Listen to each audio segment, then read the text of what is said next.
you're joining us from Texas, from any other states in America, please use this and are interested in utilizing your local SBDC service, please use the QR code on the screen or the website down below to locate your nearest SBDC and reach out to us. And a friendly reminder that this is a listen-only webinar, so please utilize the chat box as well as the Q&A options to interact with us, send us your question. And without further ado, I will pass it over to our moderator, Jenna Menifee, so she can get this started. Excuse me. Of course, now that's when I have to clear my throat. Jane, thank you so much for the introduction. And thank you again for being the sponsor for these webinars that we're doing every month. And in the chat, I put in my website.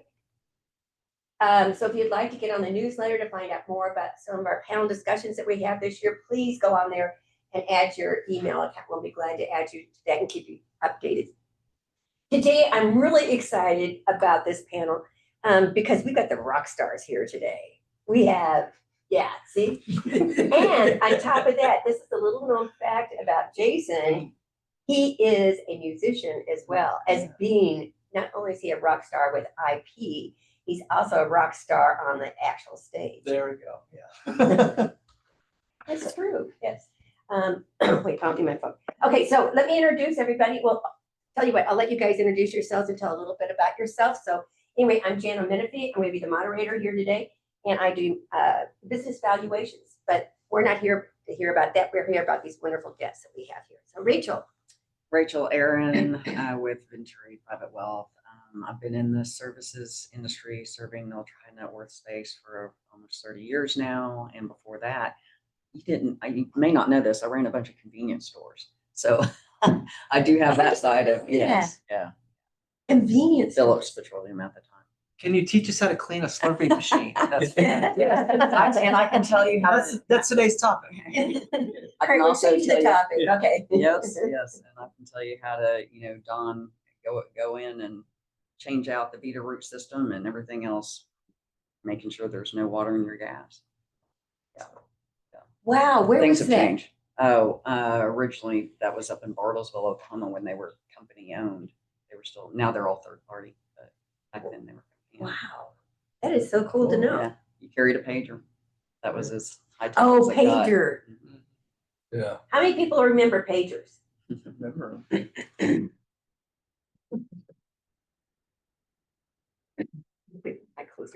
Hey, Jason. Hi. Hi. Tell us about you. Hi, everybody. I'm Jason Blair. I am a trademark and copyright attorney at Dykema Gossett here in Austin.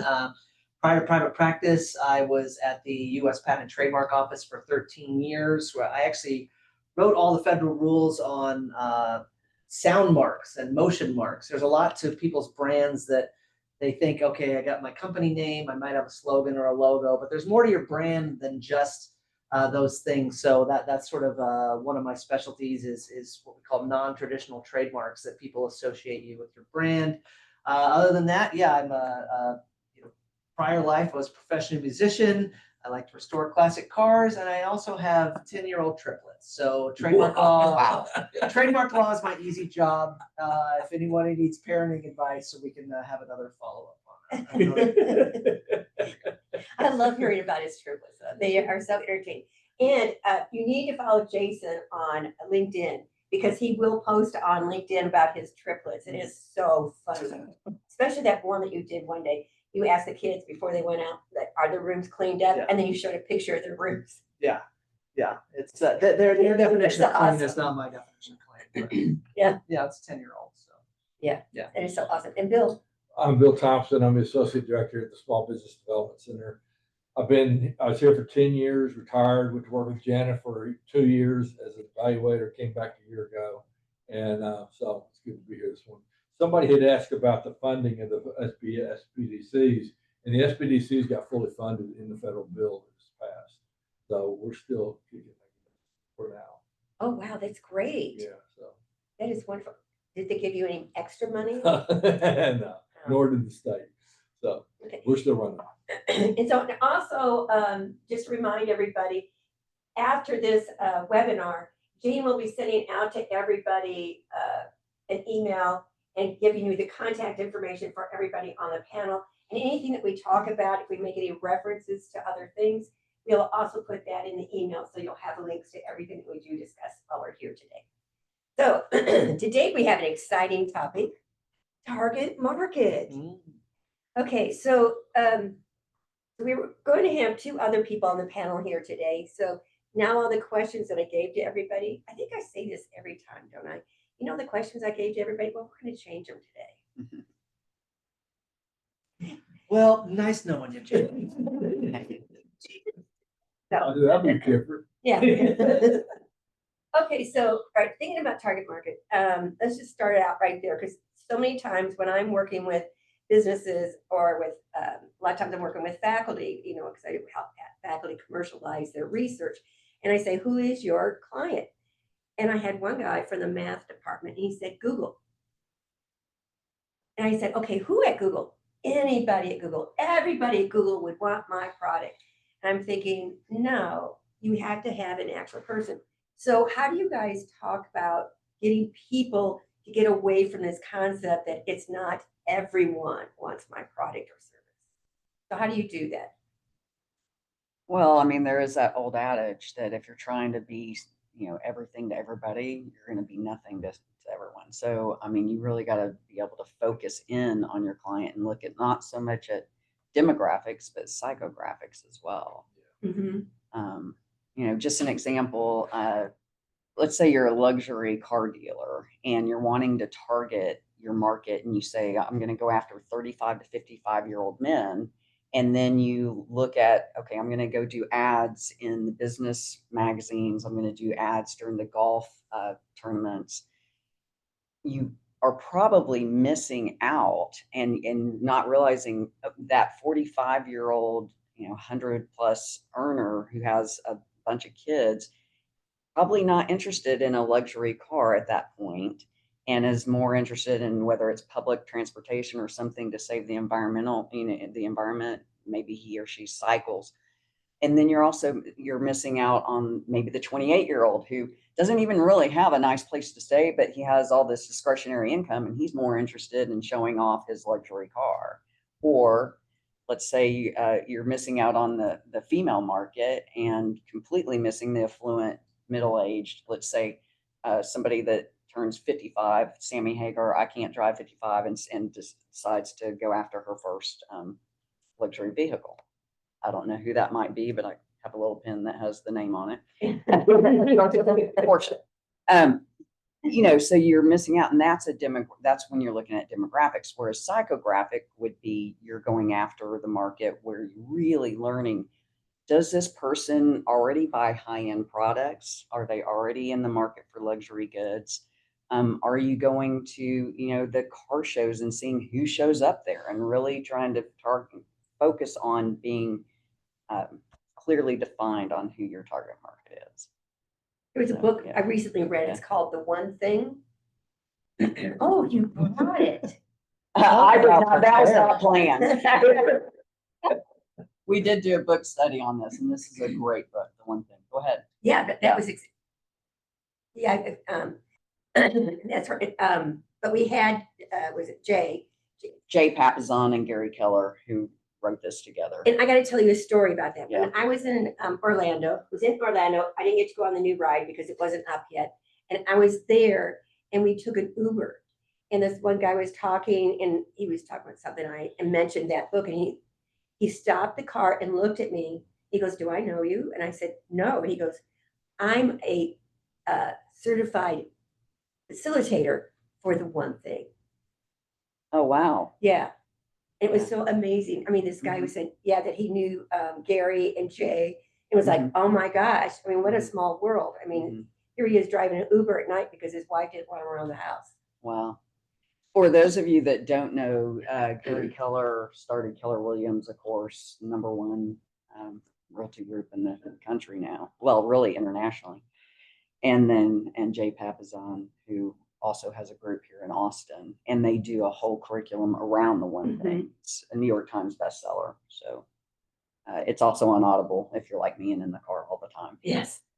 Great book. So Jason, when you're filing working with trademarks and everything of that sort, do you actually have to work with your clients to identify their target market as well? Absolutely. In fact, most trademark litigations that we deal with usually are not disputes about how close the trademarks are or what the products are. It's really maybe a misunderstanding or an overclaiming of their target market. And that's a lot of times what comes down to deciding a litigation. We had a case where two similar-ish marks, and there was a fight because we both sold to banking organizations.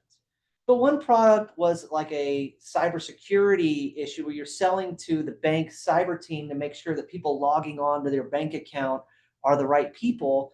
The other one was like more of like a credit report type service that you're selling to the underwriters at the bank to determine whether this is a good loan to give or something like this. And you basically had two registrations where they were sort of, people want to, really define their target market broadly, but you're creating this overlap in what you're claiming for trademarks, when in the real world, you'd have totally distinct customers. Yeah, they both work for Bank of America or Chase or whatever, but they're in totally different departments, probably different cities.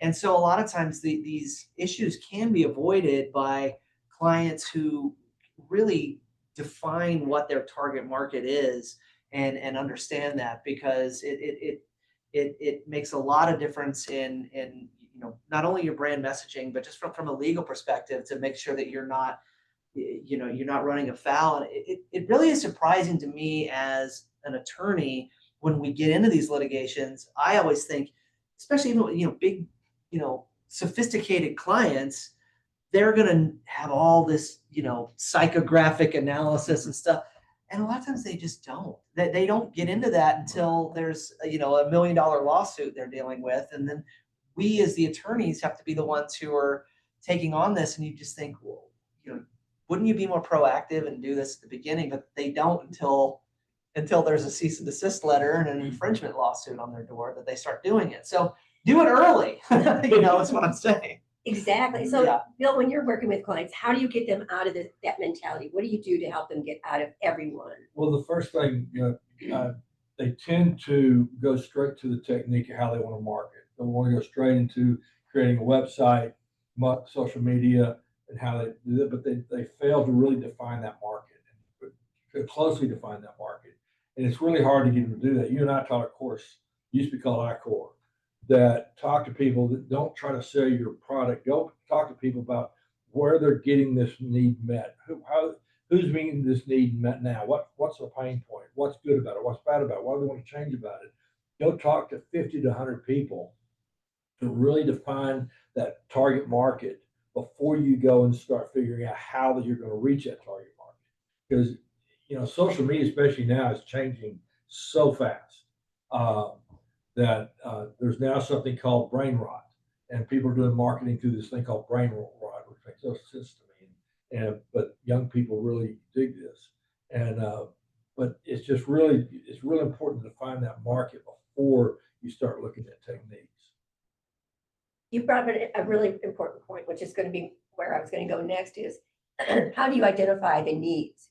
How do you identify who really has that need, that burning hair on fire need of your product and service? How do we go about and do that? Rachel, what are your thoughts? Well, to figure out what they really need. It becomes the voice of the customer, like really understanding not just what's their why. Why are they purchasing? Because high-end customers, high-end clients will do a ton of research before they ever make a decision on who they're going to go with. Especially if you look at the world that I work in, ultra high net worth clients, they're being pursued by, everybody. And so really trying to understand what is the driving factor for them to work with, whether it's your service or or to buy your product, what is that why? And to do that kind of research, it's great to have a roadmap by doing data analysis, and somebody just posted, you can go to ChatGPT to use a tool for it. But that's truly just a roadmap. Sometimes when when you've got that roadmap drawn up, you've got to actually go because, Siri or Waze doesn't always know exactly what road was closed. So you've got to go directly down that path and get out of, from behind these things, and get to really interact with the prospective client, spend time with them, not just to get to know them on, from a business standpoint, but also from a social standpoint. What is it that drives them? Because ultimately that's how you're going to find loyal clients, is somebody that you truly hear what they are telling you. It's active listening, not just feedback. Active listening, that is what's so important, because when we are listening to people, we're always listening for for what we already have. Excuse me, my voice, I really apologize. Confirmation bias, right? When we're listening to people. And that's one of the issues that a lot of people have, especially small business owners or startups, because they come up with this idea and then all they can see is that idea. Instead they go, look at my baby, isn't my baby beautiful, right? And that's not what we should be saying, right? So Jason, how do you get them to start asking that? That's always a difficult question, and we see it in trademark law where everybody, they come to us and they think our brand is so famous, everybody knows it, but it's an echo chamber because people live in bubbles that they don't realize. It's like somebody is in whatever the industry is. If you're in the tech sphere in San Francisco and you ask everybody in Cupertino and San Jose and Palo Alto, is this a great idea? They all say yes. And you're just like, everybody loves it. And it's like, everybody loves it in the San Francisco Bay Area. That doesn't mean you go to, your gas station in Oklahoma and anybody knows what it is. And so the issue that we have in trademark law is there are more protections for what we call famous marks. And people always come to me and they say, my mark is famous.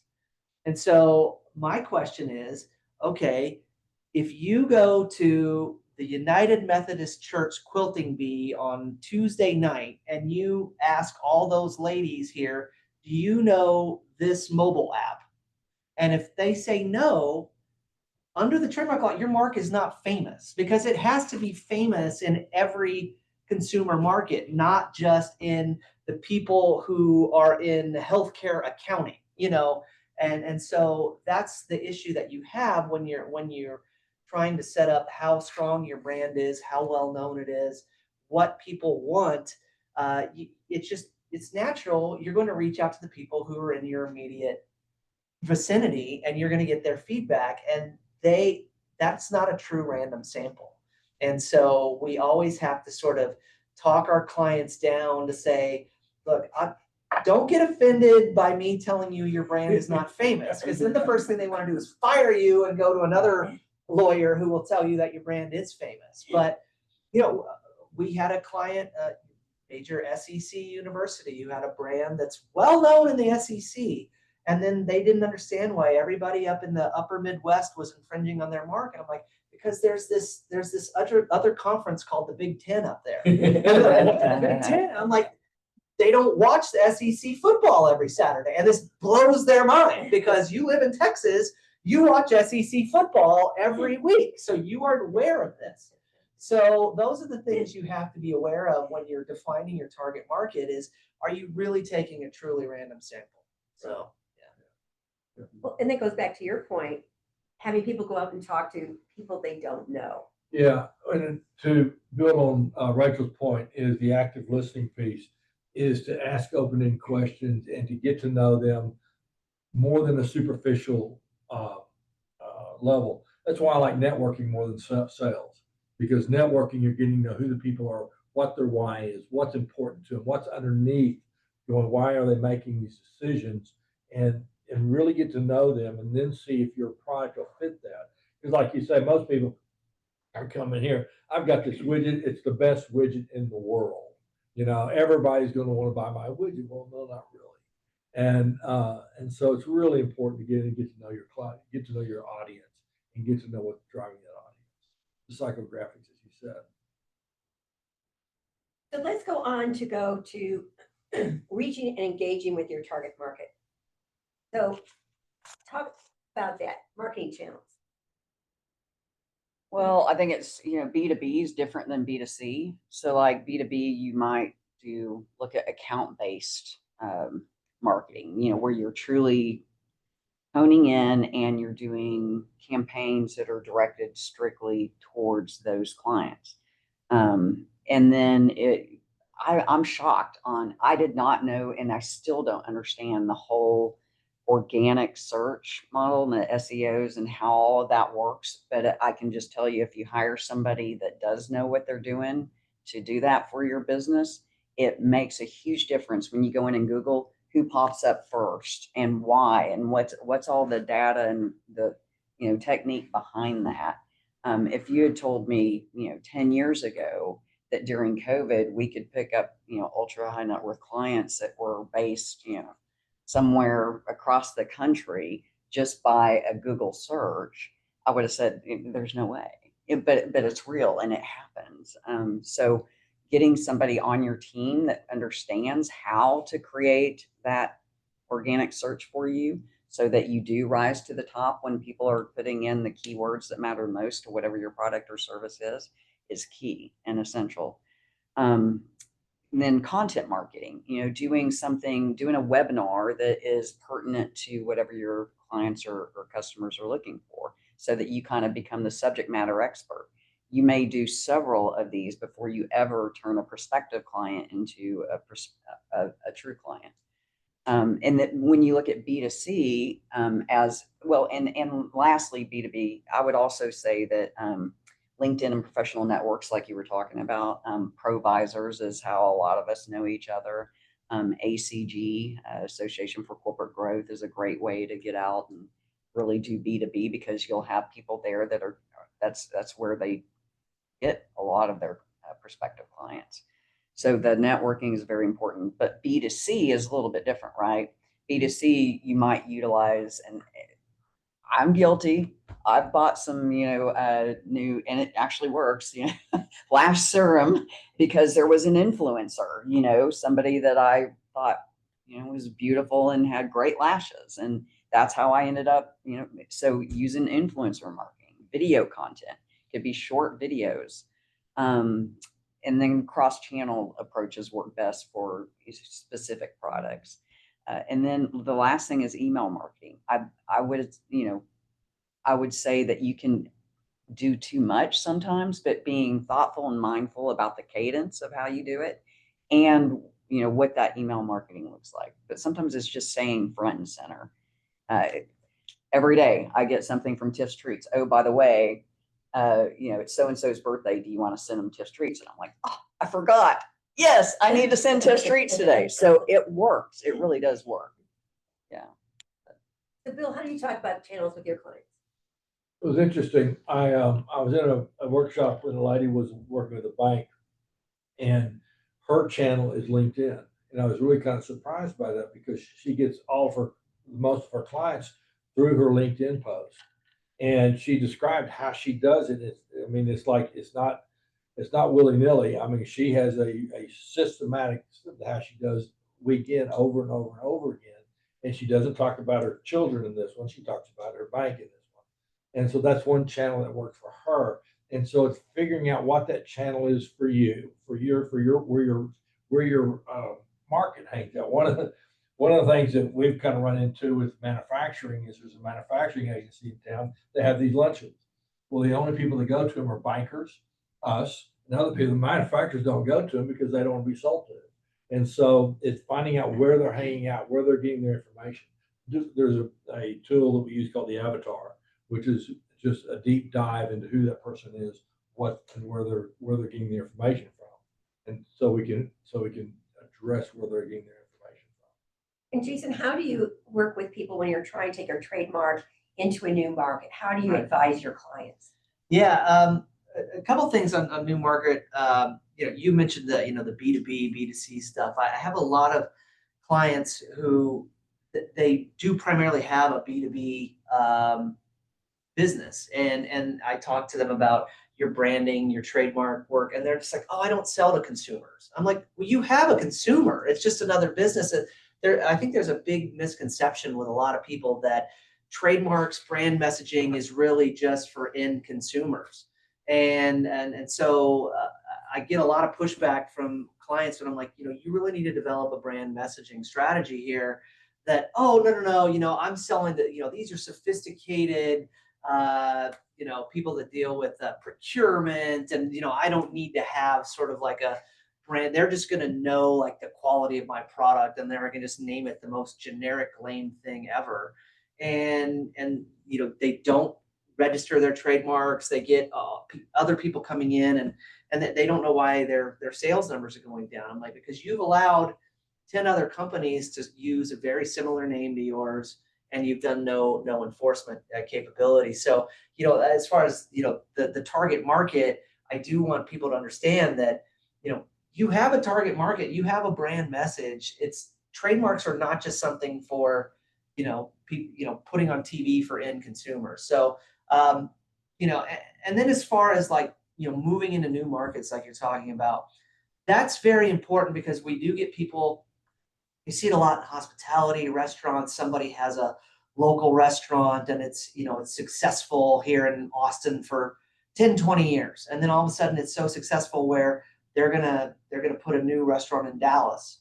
And they don't realize, because they've got recognized rights and recognition in Austin, and that no one's ever messed with them.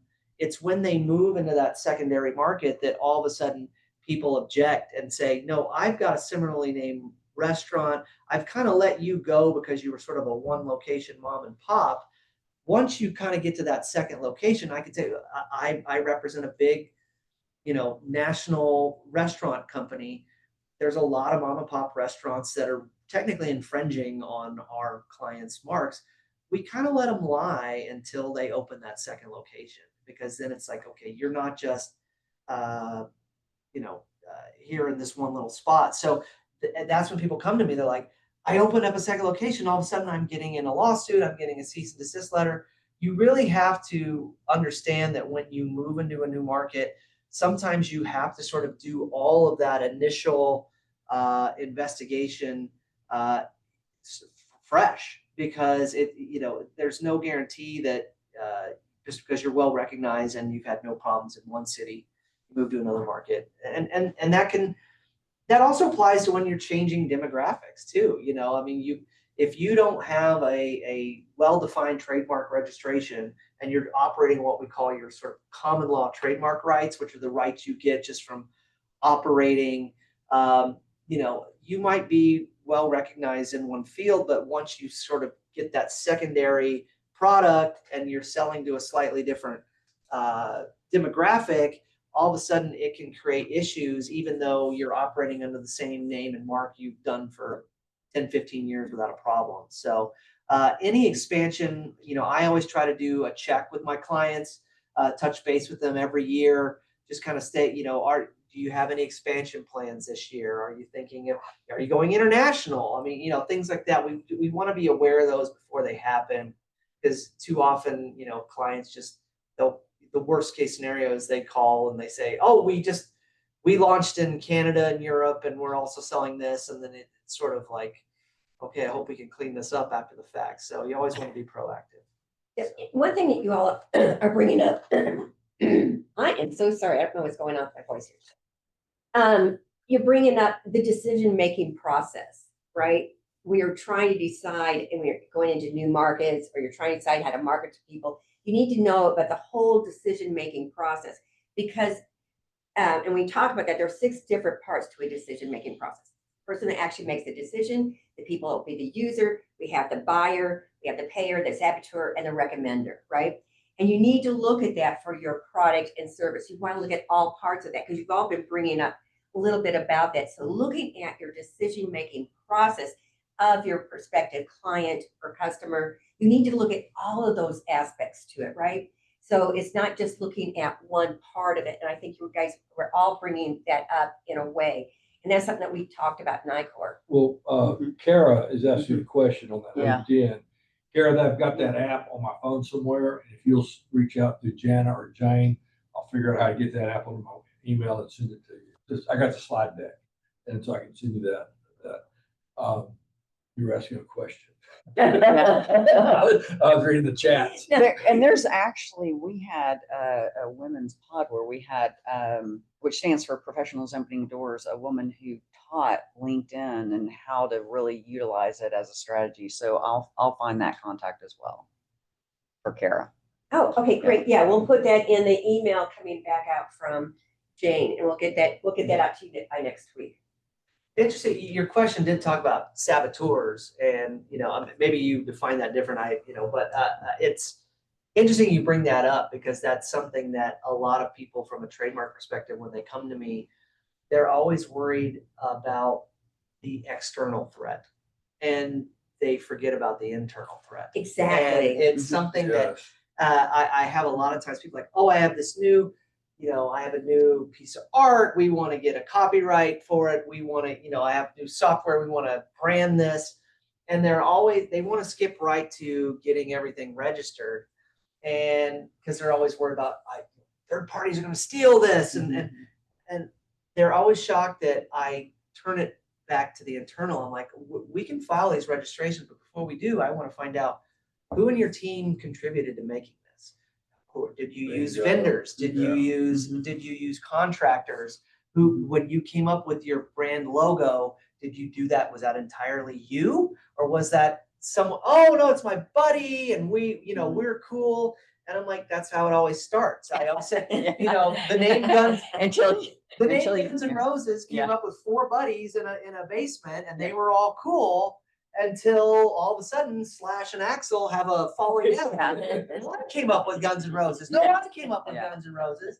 And then there's a big fight on that. So, yeah, and those are sometimes the biggest battles you see in a trademark or a copyright battle. Is not the external. It's you have the employee who maybe not have been a full-time employee. They were maybe classified as a contractor or a vendor who, comes up with this logo, and you pay them $50 and they're cool and there's no real formal agreement.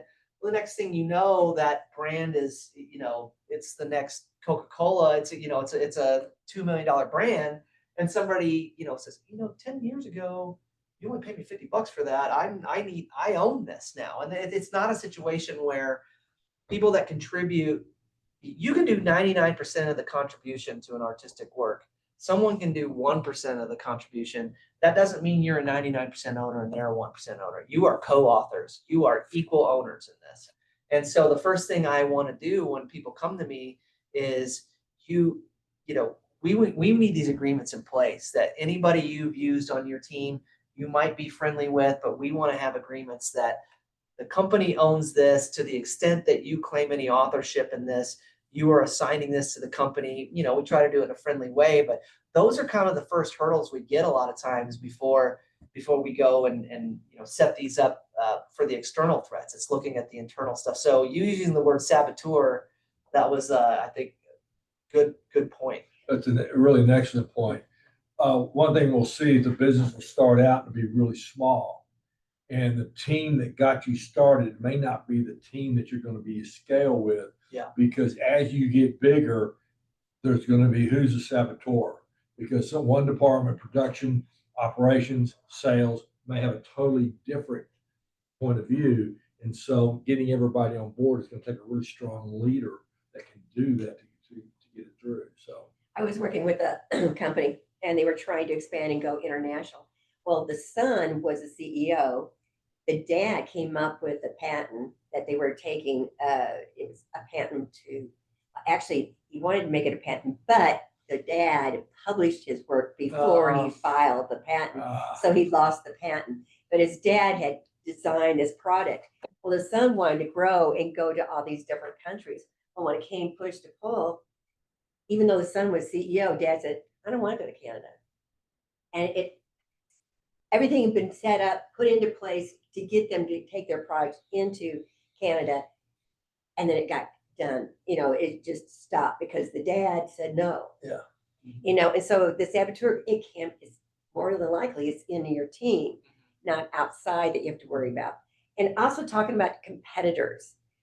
We've brought that up a little bit, but I think addressing competitors, I don't think we need to see them as enemies. I think we can learn from our competitors. What are your thoughts?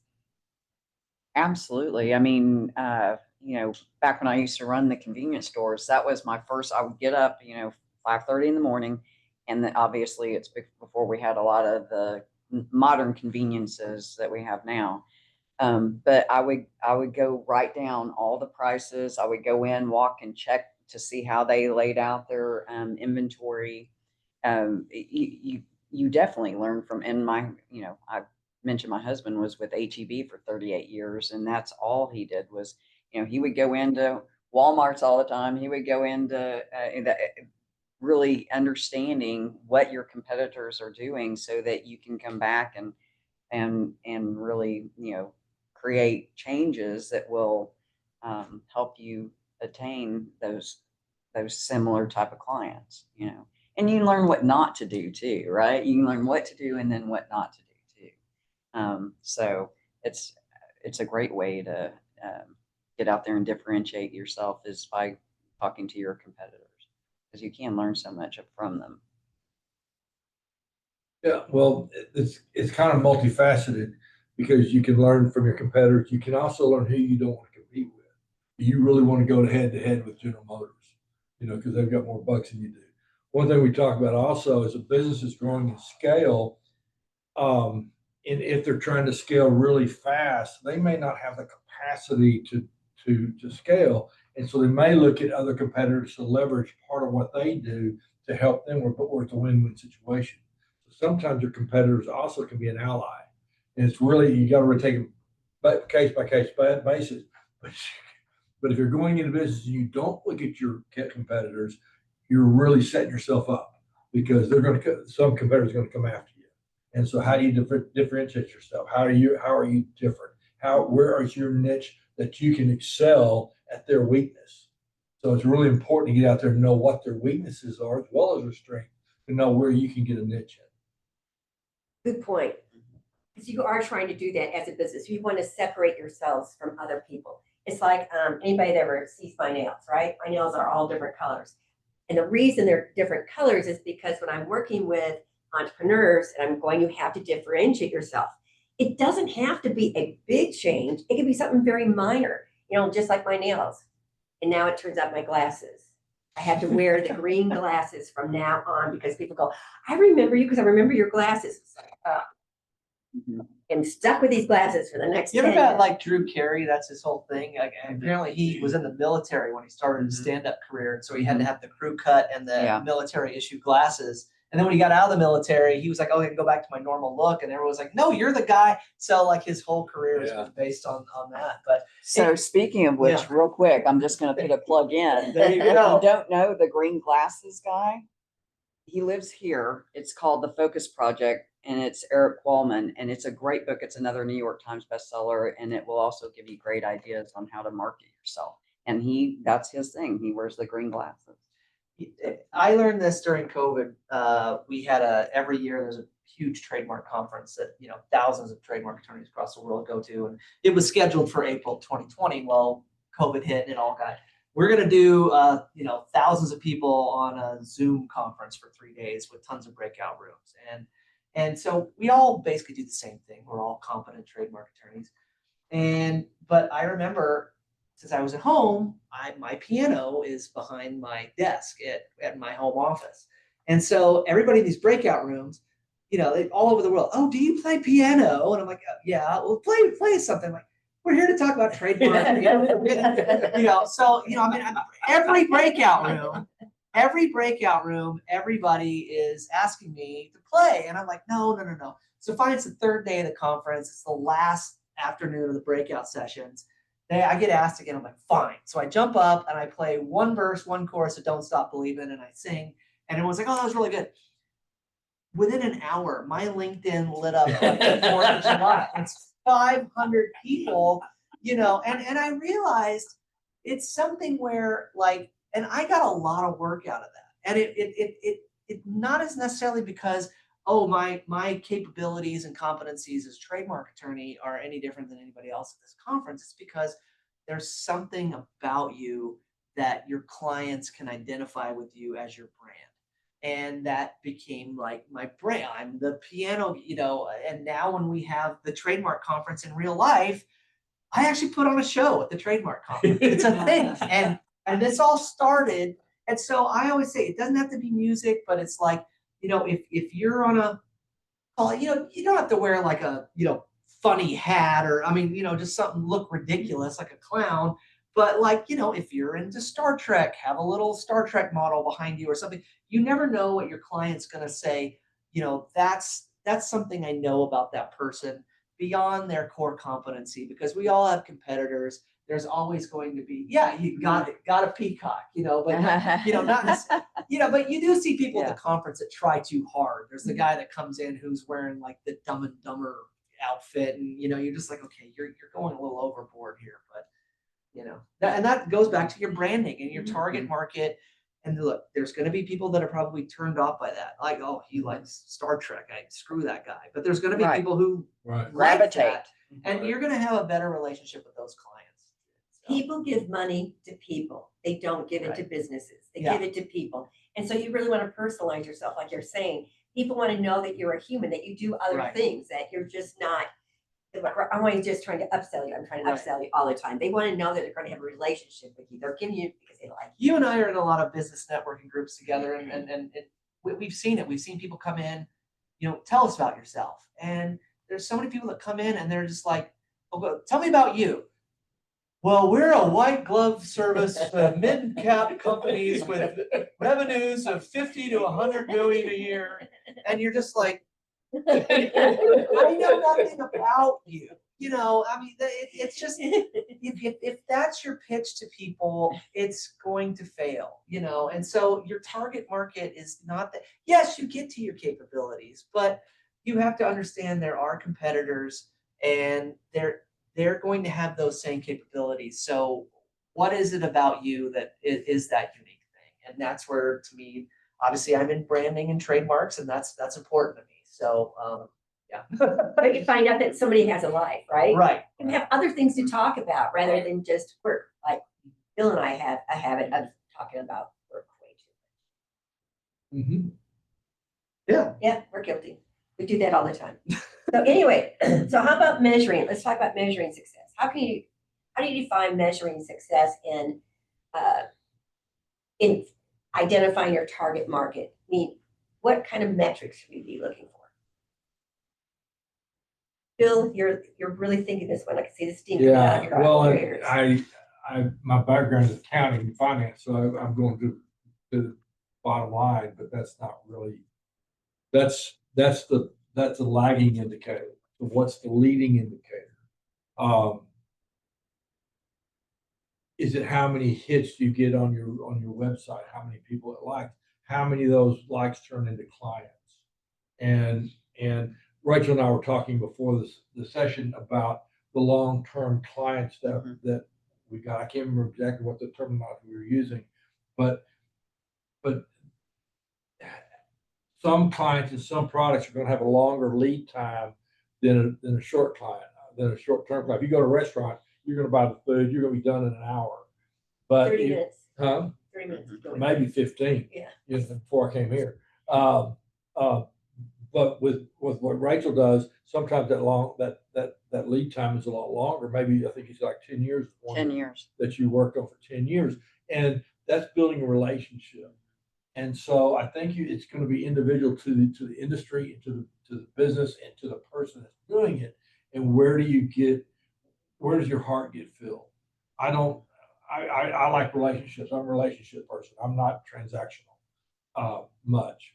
You got to be some transactional, but I'm not a whole lot transactional. So part of it for me is the relationships that I get to build.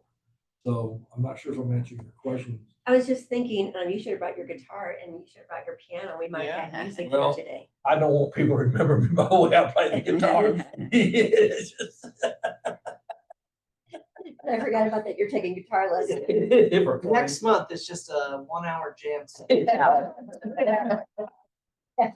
we're changing the whole thing next time, and, I will not be the moderator because I cannot carry a beat. Oh, wait, a minute, you're an actress.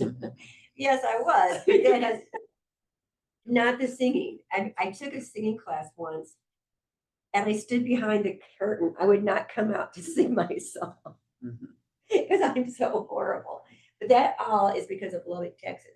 I was in Lubbock, Texas once at a stoplight and had the windows down and I was just singing this song. I was just with that song. I was the singer. I mean, it could have been my record. And I looked to this car next to me and they're giving me that horrible look and they rolled up their window. Wow. Rolled it up. Yep. So that killed my singing career. I wonder what the song was. I don't remember Oh, it. man. Lubbock in your review. Probably. Yeah, but Lubbock was I love Texas Tech, and I need to give a plug for them because back in the 80s, when I was 2 or 3, I had a paperless classroom. That's how advanced they were. They were so advanced. The only problem was Lubbock was In the middle of nowhere. yes, middle of nowhere. So sorry. Oh, okay. Where are we going? Where am I going with this now that I just did it? Oh, this is about me being from Dalhart and Lubbock was the big city. Afterwards, I got a story about Dalhart. I'm originally from Borger. Oh, I know Yeah. Borger is, yeah. So do we have any questions online Yes. that we need to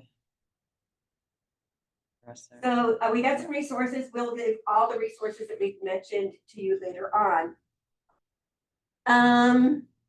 So, oh, this is a good question for Jason. How has digital marketing changed trademark considerations for small businesses? One thing that people get upset about with digital marketing is I hear it all the time where people will use their competitors' marks in SEO engines. If you're Pepsi and they will buy Coke as an ad word. I mean, I don't think they really do that. It's just an example. And then so people go to Google and they type in Coke and it pops up for Pepsi. And people get very upset about that. And they want me to send a cease and desist letter. They're using our trademarks for their own marketing to divert. Actually, that I want to put it out there. The case law says that that's allowed. You are allowed to use your competitors' marks in a fair use to bring that up. So that's something I do want people to be aware of if you get all up in arms. But also at the same time, if you're doing your own SEO marketing, you can use your competitors' marks in as keywords in SEO searches. So That is a good point. Yeah, that is a good. That is Because I hear that a lot. That's Yeah. the point. it makes people mad, but if you're not doing it, you should be. Mhm. All right, With so a program. Rachel, succession planning, because you do work with some high net worth clients and they're wanting to think about how they can do succession planning. So how does succession planning in looking at like target market discovery and things of that sort when you're working with those clients? Well, first of all, you want to make sure that you have repeat for somebody that's wanting to sell their business, whether you're selling to employees or family members or trying to find a strategic buyer. You really want to make sure that you have repeatable processes, that it's transferable, all the knowledge is transferable and it's documented. It's not just because that's what happens so many times, especially your mom and pop businesses that start and then they kind of blow up and it's like they've been there 40 years and a lot of their client knowledge is in their head and it's not documented properly. So you want to make sure that everything is documented and that you're looking at a 2 to 3 year cycle before, of getting all the processes in place. And also, do you want to look at your risk assessment? Do you have, is 80% of your business coming from one particular client or one segment? You may need to pivot, to really get the best maximum value for your business. So really identifying what those issues are ahead of time and being thoughtful about how you document and clearly define what that target market looks like. Yeah, I'm working with a client right now, and that's the issue. He's right at that sweet spot. He's like at that 2.5 to 5 million, which is that sweet spot where you have to change from being a founder to being a CEO. And he has that same issue. Everything is up here in his head. Yeah. You know, and so he's hiring people. And what he does is he hires them and says, okay, you're project manager, and walks out the door. And the new guy, the project manager, for some reason, he doesn't know what to do. He doesn't do it the way this guy does it, right? Right. And so I know you run into that all the time. Yeah, to your point is to create your systems and have SOPs on those systems as soon as possible. Because you really want to have your SOP before you bring somebody in, as you just said, you really want to have your SOPs outlined. This is how we do things here. So there's no guesswork in that. So Standard operating procedure, just for those. Oh, sorry. Yeah. I hate people talking acronyms. And that's all we do, right? Especially when you're talking about entrepreneurship, starting a business, that's all we do is talk into that. Does anybody have any questions for us?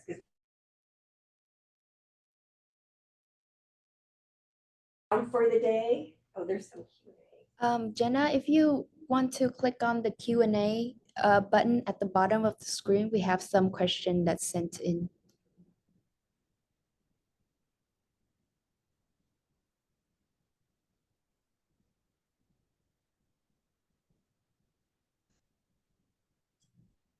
I'm going to start with the second one about you're trying to shift target market. Remember, you don't pick the target market. The target market picks you. So if you're trying to go into a new market, you want to first find out what their problems are and see how you fit that issue. And I think, Bill, you addressed that earlier.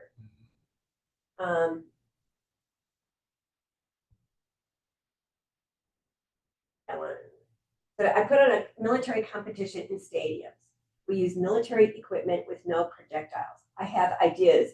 Who do you see to add to my list of customers? Military competition stadiums. Is your audience members of the military, current, active duty?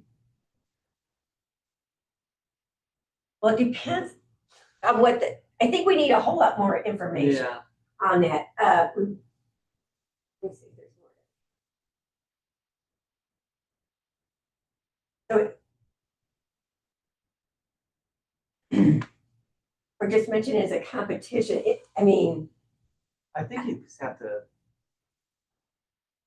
I don't have enough information really. Yeah, no, I mean, that's just something where you're gonna have to do some research and, talk to people, get feedback, who's coming to these, who's not coming to these. That's hard to say from that. I have to take that one offline. Yeah, definitely. Yeah. If you could contact me, and I can set up a time that we can talk, and let's talk about, so I can get more information from you. And if nothing else, you can always, either with Bill Thompson as well, because go through the SBDC and they'll be glad to assist you as well. Because we really do need a lot more information. This last one's a good question I like from Angela about target affiliate businesses to team up with mutual marketing. That is a big thing that we're seeing in branding now. Is you see a lot of Super Bowl ads where it's like, it's a Doritos ad. No, it's an Old Spice ad. They do this stuff. And that is something where, there can be a lot of benefit from a licensing perspective where it can help two brand owners that might have interest in each other's markets, but they're not really getting the penetration they want to sort of team up together, come up with some licensing agreements to, use each other's marks to sort of expand each other's, realm of influence. But it does, sometimes it can create weird issues where traditionally in trademarks, we would look at the goods and services to see whether people would consider them to be related products.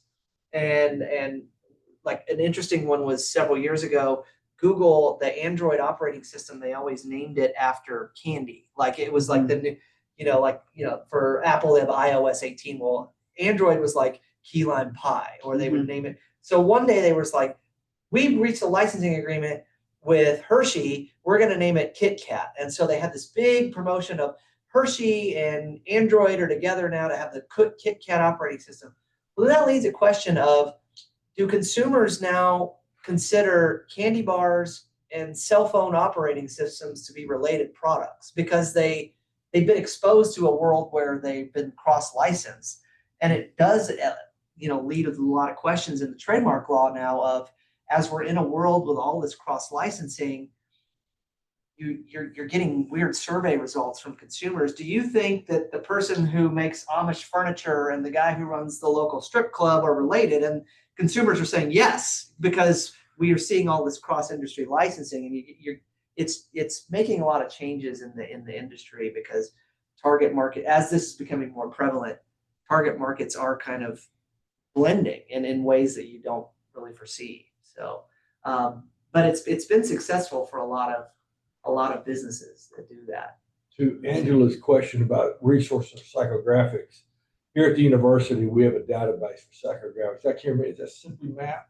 They changed the name. They yeah, changed the name. I haven't used it in a while, but I'll bet you wherever you're at, the major university, they're going to have databases for psychographics. Here at Texas State, you can go in to use one of their computers and bring one of those drives, whatever they're called. Used to be a floppy disk, that's all I have. But you want to print, but you can download it to your drive and take it with you for that type of information. Yes, any public university, they're public, so you can go use their libraries. I have no idea what's going on with my voice. As far as Alan's Excuse me. comment, there's 66 people on this. We can't really have speaking 66 people, and Zoom would be difficult. Yes, but please reach out to us later. And Happy to again, help. yeah, and thank you everyone for Yeah. being here today. You always have choices in how you spend your time, and the fact that you spent your time with us here today for this hour, we really appreciate you so much. And Jane will be contacting you later on with all the contact information for everybody and all the list of all the books and any other resources that we have mentioned here today. So thank you everyone for being here today, and I hope you all have a great day and a great weekend.